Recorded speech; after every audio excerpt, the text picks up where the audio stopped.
ជំរាបសួរបងប្អូនហើយថ្ងៃនេះមកបង្ហាញជាមួយនឹងប្រភេទម៉ាស៊ីនកលឹងខ្នាតតូច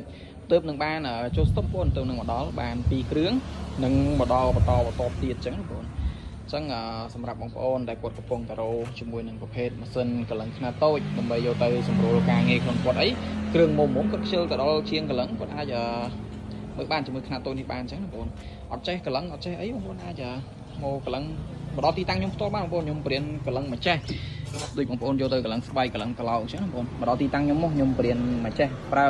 ស្រួលអញ្ចឹងបងប្អូនកុំឲ្យបងប្អូនទិញទៅអត់ចេះប្រើយកទៅស្ដាយលុយអញ្ចឹងបងប្អូនអញ្ចឹងបើបងប្អូនចង់ចេះបងប្អូនមកដល់ទីតាំងខ្ញុំបានព្រោះຂະຫນាត់នេះយើងអាចកលឹងបានប្រភេទស្បែកចាន់ឃ្លីអីគឺប្រើមកអីបងប្អូនឬក៏បងប្អូនចង់យកទៅម៉ាបស្មីម៉ាបក្បាលកន្លះនិងកលឹងប្រភេទសបកបូមយើងកលឹងលេងអីប្រើបានដូចគ្នាបងប្អូនកលឹងបានអេបងប្អូនຂະຫນាត់នេះយកទៅប្រើចំណេញបងប្អូនកន្លែងសមរម្យអញ្ចឹងយកទៅសម្រួលការងារក៏បានលឿនរហ័សអញ្ចឹងបើចាប់អារម្មណ៍បងប្អូនអាចឆាតចូលเพจខ្ញុំតឬក៏បងប្អូនអាច